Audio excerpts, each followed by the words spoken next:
La Bible du semeur. Proverbs 5. L'adultère conduit à la mort.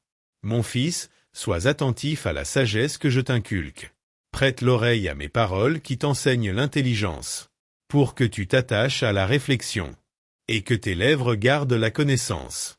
Car celle de la femme adultère distille des paroles mielleuses, et sa langue est plus onctueuse que l'huile. Mais la fin qu'elle te prépare est amère comme l'absinthe, cruelle comme une épée à deux tranchants. Ses pieds se précipitent vers la mort. Ses pas aboutissent au séjour des morts. Elle ne se soucie guère du chemin de la vie. Elle suit des sentiers qui se perdent elle ne sait où. Maintenant donc, mes fils, écoutez-moi. Ne rejetez pas ce que je vous dis. Éloigne-toi d'une telle femme, et ne t'approche pas de l'entrée de sa maison, de peur que ta dignité devienne la proie d'autrui, et les années de ta vie celles d'un homme cruel. Que des étrangers se rassasient de ce que tu as produit par tes efforts, et que le fruit de ton travail se retrouve dans la maison d'un autre, de peur que, par la suite, tu gémisses, alors que ton corps tout entier sera épuisé, et que tu dises « Comment donc ai-je pu haïr l'éducation ? Pourquoi ai-je dédaigné les avertissements ? Pourquoi n'ai-je pas écouté ceux qui m'ont enseigné, ni prêté attention à ceux qui m'instruisaient ? Me voilà vite tombé dans le pire des malheurs, au milieu de l'assemblée du peuple. La beauté de la fidélité. Bois les eaux de ta propre citerne, et celles qui jaillissent de ta fontaine. Tes sources doivent-elles se disperser au dehors, et tes ruisseaux dans les rues, qu'ils soient pour toi seul. Ne les partage pas avec des étrangers. Que ta source soit bénie. Fais ta joie de la femme que tu as aimée dans ta jeunesse. Biche charmante, gracieuse gazelle. Que ses charmes t'enivrent toujours, et que tu sois sans cesse épris de son amour. Pourquoi, mon fils, t'amouracherais-tu de la femme d'autrui? Pourquoi embrasserais-tu la poitrine d'une inconnue? L'Éternel observe toute la conduite d'un homme. Il examine tout ce qu'il fait. Celui qui fait le mal sera pris à ses propres méfaits. Il s'embarrasse dans le filet tissé par son propre péché. Il périra faute d'avoir été discipliné. Il s'égara enivré par l'excès de sa folie. Psaume chapitre 21 à 25. Merci pour la victoire. Ô chef de chœur. Cantique de David. Ô Éternel, le roi se réjouit de ta force. Quelle est grande sa joie devant ton œuvre de salut. Tu lui as accordé le désir de son cœur. Tu n'as pas refusé ce qu'il te demandait. Tu es venu à lui charger de bénédictions excellentes. Et tu as posé sur sa tête un diadème d'or. Il t'avait demandé la vie, tu la lui as donnée. Et tu prolongeras ses jours jusqu'en l'éternité. Grâce à la délivrance que tu as accordée, sa gloire est grande. Et tu l'as revêtu de splendeur et d'honneur. Tu fais de lui la source de bénédictions éternelles. Tu le remplis de joie par ta présence. Car c'est en l'Éternel que le roi se confie. Et grâce à l'amour du Très-Haut, il ne sera pas ébranlé. O Roy, tu atteindras tes ennemis. Tu frapperas tous ceux qui te haïssent. Tu en feras une fournaise. Quand tu apparaîtras, dans sa colère, l'Éternel les engloutira, et le feu les consumera. Tu extirperas de la terre leurs descendants, et leur postérité du milieu de l'humanité. Ils trament le mal contre toi. Ils ont conçu des plans perfides, mais ils ne réussiront pas. Tu les mettras en fuite, en décochant tes flèches sur eux. Ô Éternel, déploie ta force. Par nos chants et nos hymnes, nous célébrerons ta puissance. Psaume 22. Mon Dieu, pourquoi m'as-tu abandonné? Ô chef de chœur. Psaume de David, à chanter sur la mélodie de Biche de l'aurore. Mon Dieu, pourquoi m'as-tu abandonné? Tu restes loin, tu ne viens pas me secourir malgré toutes mes plaintes. Mon Dieu, le jour, j'appelle, mais tu ne réponds pas. La nuit, je crie, sans trouver de repos. Pourtant, tu es le Saint, qui siège sur ton trône, au milieu des louanges d'Israël. En toi déjà, nos pères se confiaient. Oui, ils comptaient sur toi, et tu les délivrais. Lorsqu'ils criaient à toi, ils étaient délivrés. Lorsqu'ils comptaient sur toi, ils n'étaient pas déçus. Mais moi je suis un ver, je ne suis plus un homme. Tout le monde m'insulte, le peuple me méprise. Ceux qui me voient se rient de moi. Tous, ils ricanent, en secouant la tête. Ils se confient en l'Éternel. Eh bien, Que maintenant l'Éternel le délivre. Puisqu'il trouve en lui son plaisir, qu'il le libère donc. Toi, tu m'as fait sortir du ventre maternel. Tu m'as mis en sécurité sur le sein de ma mère. Dès mon jeune âge, j'ai été placé sous ta garde. Dès avant ma naissance, tu es mon Dieu. Ne reste pas si loin de moi car le danger est proche. Et il n'y a personne qui vienne pour m'aider. De nombreux taureaux m'environnent. Ces fortes bêtes du Basan sont tout autour de moi. Ils ouvrent largement leur gueule contre moi. Ils sont comme un lion qui rugit et déchire. Je suis comme une eau qui s'écoule. Et tous mes os sont disloqués. Mon cœur est pareil à la cire. On dirait qu'ils se font en moi. Ma force est desséchée comme un tesson d'argile. Ma langue colle à mon palais. Tu me fais retourner à la poussière de la mort. Des hordes de chiens m'environnent. La meute des méchants m'assaille. Ils ont percé mes mains, mes pieds. Je pourrais compter tous mes os. Ils me regardent, ils me toisent. 19 Ils se partagent mes habits. Et tirent au sort ma tunique. Mais toi, ô Éternel, ne reste pas si loin. Ô toi, ma force, viens en hâte à mon aide. Délivre ma vie de l'épée. Protège-moi de la fureur des chiens. Délivre-moi de la gueule du lion. Préserve-moi des cornes des taureaux. Oui, tu m'as répondu. Je proclamerai à mes frères quel Dieu tu es. Je te louerai dans l'assemblée. Vous tous qui craignez l'Éternel, célébrez-le. Descendants de Jacob, glorifiez-le. Descendants d'Israël, redoutez-le. Il n'a ni mépris ni dédain pour le pauvre dans l'affliction. Il n'a pas détourné son regard loin de lui. Non. Il a écouté l'appel à l'aide qu'il lui lançait. Grâce à toi, je te loue dans la grande assemblée. J'accomplirai mes vœux devant ceux qui te craignent. Que les malheureux mangent et qu'ils soient rassasiés. Oui, qu'ils louent l'Éternel, ceux qui vivent pour lui. Que votre vie dure toujours. Aux confins de la terre, tous les peuples du monde se souviendront de l'Éternel. Tous, ils se tourneront vers lui. Et toutes les peuplades se prosterneront devant lui. Car l'Éternel est roi.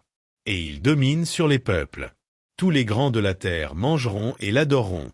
Et ceux qui s'en vont vers la tombe, ceux dont la vie décline, se prosterneront devant lui. Leur postérité, à son tour, servira l'Éternel. Et parlera de lui à la génération qui viendra après elle. Ils proclameront sa justice. Et ils annonceront au peuple qui va naître ce qu'a fait l'Éternel. Psaume 23. L'Éternel est mon berger. Psaume de David. L'Éternel est mon berger. Je ne manquerai de rien. Grâce à lui, je me repose dans des prairies verdoyantes. Et c'est lui qui me conduit au bord des eaux calmes.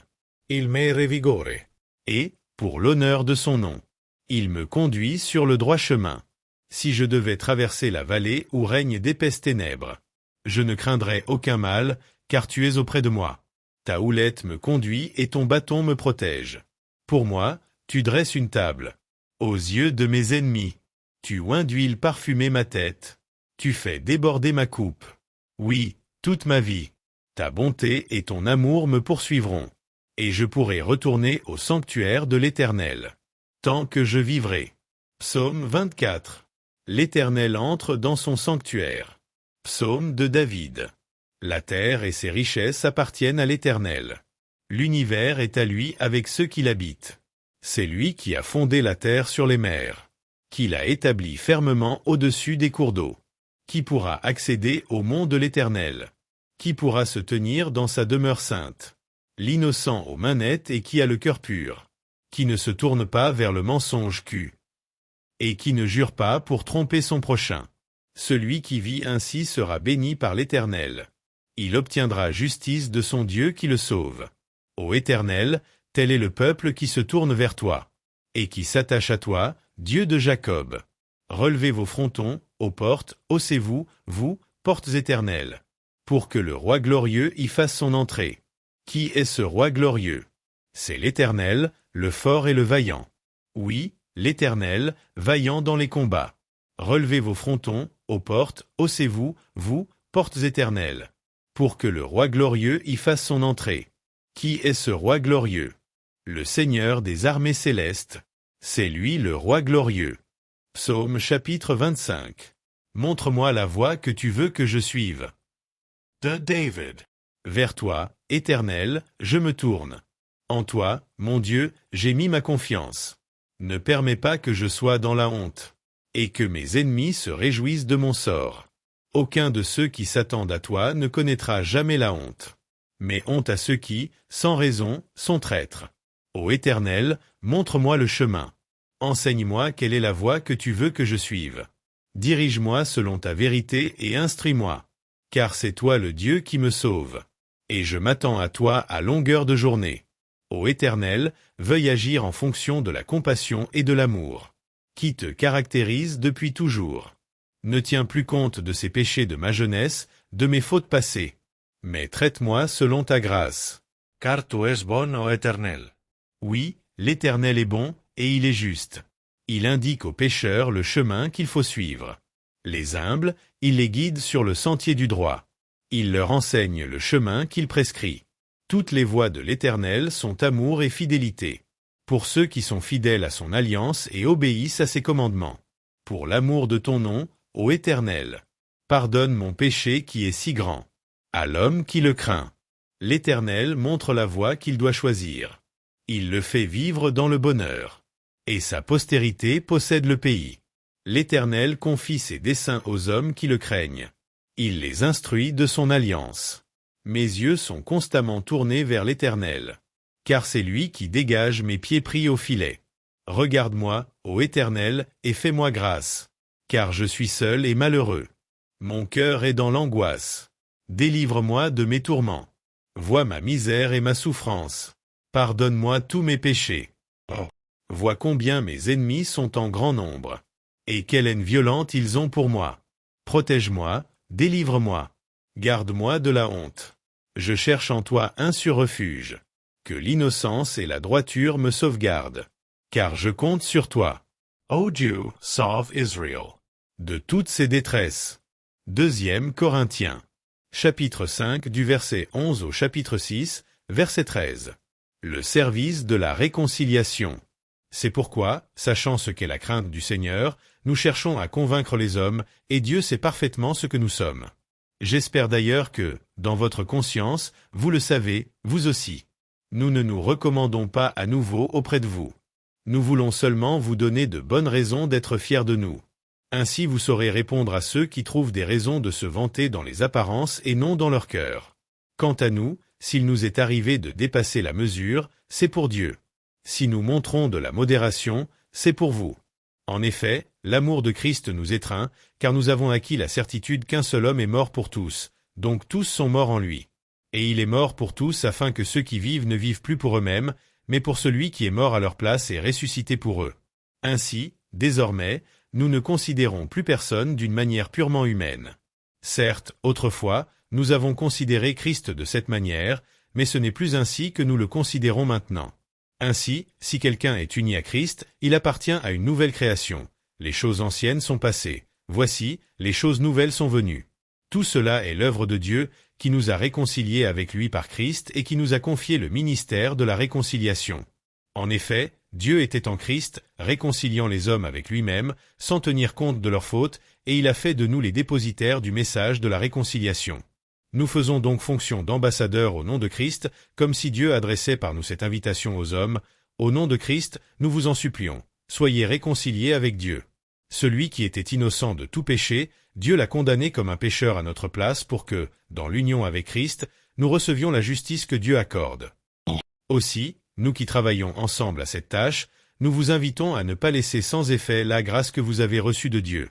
En effet, Dieu déclare dans l'Écriture: « Au moment favorable, j'ai répondu à ton appel, et au jour du salut, je suis venu à ton secours. » Or, c'est maintenant, le moment tout à fait favorable, c'est aujourd'hui, le jour du salut. Pour que notre ministère soit sans reproche, nous évitons, en toute chose, de causer la chute de qui que ce soit. Et voici comment nous nous recommandons nous-mêmes en toutes choses comme serviteurs de Dieu, c'est en vivant avec une persévérance sans faille. Dans les détresses, les privations, les angoisses. Dans les coups, les prisons, les émeutes. Dans les fatigues, les veilles, les jeûnes. C'est par la pureté, par la connaissance, par la patience, par la bonté, par l'Esprit Saint, par l'amour sans feinte, par la parole de vérité, par la puissance de Dieu. C'est par les armes de la justice, offensives ou défensives. Qu'on nous honore ou qu'on nous méprise. Que l'on dise de nous du mal ou du bien. Et encore. On nous prend pour des imposteurs, mais nous disons la vérité. On nous prend pour des inconnus, et pourtant on nous connaît bien. On nous prend pour des mourants, et voici nous sommes toujours en vie. On nous prend pour des condamnés, mais nous ne sommes pas exécutés. On nous croit affligés, et nous sommes toujours joyeux. Pauvres, et nous faisons beaucoup de riches. Dépourvus de tout, alors que tout nous appartient. Chers Corinthiens, nous venons de vous parler en toute franchise, nous vous avons largement ouvert notre cœur. Vous n'y êtes pas à l'étroit, mais c'est vous qui faites preuve d'étroitesse dans vos sentiments. Laissez-moi vous parler comme à mes enfants bien-aimés, rendez-nous l'appareil. Ouvrez-nous, vous aussi, votre cœur. Deuxième des rois. Chapitre 18. Les derniers rois de Juda. Le règne d'Ézéchias sur Juda. La 3e année du règne d'Osée, fils d'Éla, roi d'Israël, Ézéchias, fils d'Ahaz, roi de Juda, devint roi. Il était âgé de 25 ans à son avènement et il régna 29 ans à Jérusalem. Sa mère s'appelait Abi, elle était fille de Zacharie.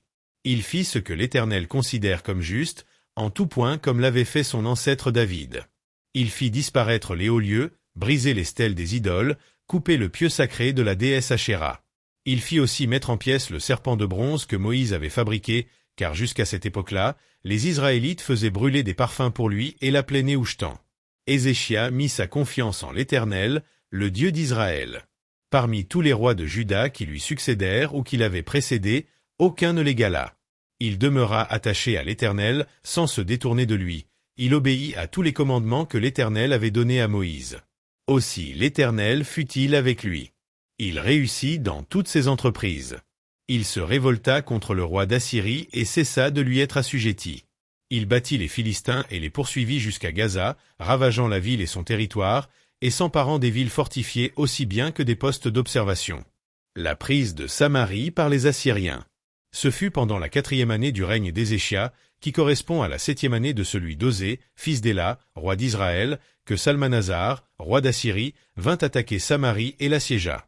Il s'en empara au bout de 3 ans, la 6e année du règne d'Ézéchias, c'est-à-dire la 9e année du règne d'Osée, roi d'Israël, ainsi Samarie fut prise. Le roi d'Assyrie déporta les Israélites en Assyrie et les établit à Hala et sur les rives du Habor, dans la région de Gozan ainsi que dans les villes de la Médie. Ces malheurs leur arrivèrent parce qu'ils n'avaient pas obéi aux ordres de l'Éternel, leur Dieu, parce qu'il avait été infidèle à son alliance en désobéissant à tout ce que Moïse, le serviteur de l'Éternel, leur avait ordonné, au lieu de l'écouter et de l'appliquer. L'invasion du royaume de Juda par les Assyriens. La 14e année du règne d'Ézéchias, Sénachérib, roi d'Assyrie, vint attaquer toutes les villes fortifiées de Juda et s'en empara. Alors Ézéchias, roi de Juda, fit transmettre au roi d'Assyrie à Lachish le message suivant. « J'ai commis une faute, cesse de m'attaquer. J'accepte de payer le tribut que tu m'imposeras. » Le roi d'Assyrie exigea d'Ézéchias 10 tonnes d'argent et 1 tonne d'or. Ézéchias lui fit donc porter tout l'argent qui se trouvait dans le temple de l'Éternel et dans le trésor du palais royal. Il dut même arracher les plaques d'or dont il avait fait revêtir les portes et les linteaux du temple de l'Éternel pour les donner au roi d'Assyrie. Le siège de Jérusalem. Le roi d'Assyrie envoya de Lachish à Jérusalem vers le roi Ézéchias son général en chef, son chef d'état-major et son aide de camp, accompagnés d'une puissante armée. Lorsque les 3 officiers supérieurs furent arrivés en haut de la côte près de Jérusalem, ils prirent position près de l'aqueduc du réservoir supérieur qui est sur la route du champ du teinturier. Ils crièrent qu'ils voulaient parler au roi. Éliakim, fils de Hilkia, qui avait la charge du palais royal, Shebna, le secrétaire du roi et Yoa, fils d'Azaph, l'archiviste, sortirent de la ville à leur rencontre. L'aide de camp du roi d'Assyrie leur dit « Veuillez transmettre ce message à Ézéchias. Voici ce que déclare le grand roi, le roi d'Assyrie. En quoi mets-tu ta confiance ? T'imaginerais-tu que de simples paroles peuvent tenir lieu de stratégie et de puissance militaire ? Sur qui comptes-tu donc pour t'être révolté contre moi ? Je le vois. Tu t'appuies sur l'Égypte, ce roseau cassé qui blesse et qui transperce la main de celui qui s'appuie dessus.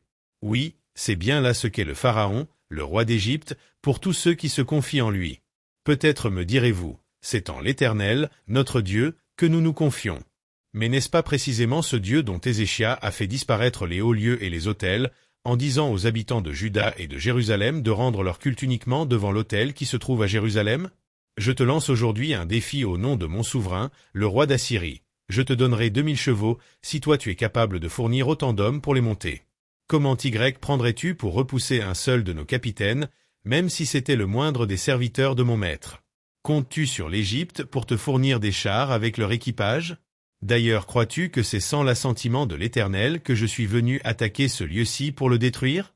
C'est l'Éternel qui m'a dit, va attaquer ce pays et détruis-le. Les Assyriens demandent à la population de se rendre. Alors Eliakim, fils de Hilkia, Shebna et Yoa dirent à l'aide de camp assyrien, voudrais-tu, s'il te plaît, parler à tes serviteurs en langue araméenne, car nous la comprenons. Ne nous parle pas en hébreu alors que les gens sont là, sur les remparts, à écouter. Mais l'aide de camp leur répliqua, crois-tu que c'est à ton souverain et à toi seulement que mon souverain m'a chargé d'adresser ce message? Crois-tu que ce n'est pas aussi à ces gens assis sur les remparts, qui seront bientôt réduits avec vous à manger leurs excréments et à boire leur urine? Puis l'aide de camp se campa là et se mit à crier d'une voix forte, en hébreu, écoutez ce que dit le grand roi, le roi d'Assyrie. Ainsi parle le roi, ne vous laissez pas tromper par Ézéchia, car il ne peut pas vous délivrer. Ne vous laissez pas persuader par Ézéchia de vous confier en l'Éternel, s'il vous dit, sûrement l'Éternel nous délivrera, cette ville ne tombera pas aux mains du roi d'Assyrie. N'écoutez pas Ézéchia, car voici ce que vous propose le roi d'Assyrie, faites la paix avec moi, rendez-vous à moi. Alors chacun de vous mangera les fruits de sa vigne et de son figuier, et chacun boira de l'eau de son puits, en attendant que je vienne vous emmener dans un pays pareil au vôtre, un pays où il y a du blé et du vin, du pain et des vignes, des oliviers, de l'huile et du miel. Ainsi vous vivrez et vous ne mourrez pas. N'écoutez donc pas Ézéchia, il vous trompe en vous disant, l'Éternel nous délivrera. Les dieux des autres peuples ont-ils délivré leur pays du roi d'Assyrie? Où sont les dieux de Hamath et d'Arpad? Où sont les dieux de Sepharvaïm, de Héna et d'Iva? Ont-ils délivré Samarie? De tous les dieux de ces pays, quels sont ceux qui ont délivré leur pays pour que l'Éternel délivre Jérusalem? Le peuple garda le silence et ne lui répondit pas un mot, car le roi avait donné cet ordre, vous ne lui répondrez pas. Alors Eliakim, fils de Hilkia, qui avait la charge du palais, Shebna, le secrétaire et Yoa, fils d'Azaph, l'archiviste, retournèrent auprès d'Ézéchia, les vêtements déchirés, et lui rapportèrent les paroles de l'aide de camp. Michée chapitre 7. La perversion universelle. Hélas! Malheur à moi! Parce que je ressemble à celui qui viendrait chercher des fruits en plein été, à celui qui grappille après les vendangeurs. Mais il n'y a pas une grappe que l'on pourrait manger, et pas une figue nouvelle dont j'ai si grande envie. Non, il ne reste plus dans le pays d'hommes fidèles à l'Éternel. Plus personne n'est droit. Tous guettent l'occasion de répandre le sang, et chacun traque son prochain en lui tendant un piège. Pour commettre le mal, leurs mains sont bien expertes. Les dirigeants exigent des présents, et les juges se déterminent en fonction de ce qu'on les paie. Les grands émettent leurs avis pour satisfaire leur avidité. Ils font ainsi cause commune. Le meilleur parmi eux n'a pas plus de valeur qu'un tas de ronces, et le plus droit est pire qu'un buisson d'épineux. Le voici qui arrive, le jour annoncé par tes sentinelles. Le jour où l'Éternel va intervenir contre toi. Alors, ils seront consternés. Ne vous fiez donc plus à votre compagnon. Et n'ayez pas confiance en votre ami. Oui, même devant celle qui dort entre tes bras. Garde tes lèvres closes. Car le fils méprise son père. La fille se révolte contre sa propre mère. Comme la belle-fille contre sa belle-mère. Et chacun a pour ennemi les gens de sa famille. Pour moi, je mets mon espérance en l'Éternel. Je m'attends au Dieu qui me sauve. Et mon Dieu m'entendra. Le nouvel Exode. Espoir de renouveau. Ne te réjouis pas à mes dépens, ô toi, mon ennemi dé. Car si je suis tombé, je me relèverai. Si je suis installé dans les ténèbres. L'Éternel est pour moi une lumière. J'ai péché contre lui. Je supporterai donc le poids de sa colère. Jusqu'à ce jour où il prendra en main ma cause, où il me fera droit. Et me fera sortir à la lumière. Et je contemplerai son œuvre qui établira la justice. Alors mon ennemi en sera le témoin. Et sera couverte de honte, elle qui me disait, où donc est l'Éternel ton Dieu? Et je la verrai de mes yeux, être foulée aux pieds, comme la boue des rues. Voici venir le jour où l'on rebâtira les murs de votre ville. Et voici, ce jour-là, on repoussera tes frontières. En ce jour te sera rendu le territoire que délimitent tes frontières, de l'Assyrie jusqu'à l'Égypte, et de l'Égypte jusqu'au fleuve, et d'une mer à l'autre, d'une montagne à l'autre. Le reste de la terre deviendra un désert à cause de leurs habitants. Ce sera le salaire de ces agissements. Prière. Éternel, paie ton peuple sous ta houlette. C'est le troupeau qui t'appartient. Il habite à l'écart dans la forêt, au milieu d'un terrain fertile. Qu'il puisse paître dans les prés du Basan et du mont Galade, comme au jour d'autrefois, comme au temps de jadis où tu sortis d'Égypte. Je te ferai voir des prodiges. Les autres peuples le verront et seront dans la confusion. Malgré tout leur pouvoir, ils demeureront bouche close, et ils seront abasourdis. Ils devront lécher la poussière tout comme le serpent, et comme les reptiles. Ils sortiront, tremblants, de leur retranchement, et se présenteront devant l'Éternel, notre Dieu. Tout terrifiés, ils te craindront. Quel est le Dieu semblable à toi, qui efface les fautes et qui pardonne les péchés? Du reste de ton peuple qui t'appartient? Toi, tu n'entretiens pas ta colère à jamais, mais tu prends ton plaisir à faire grâce.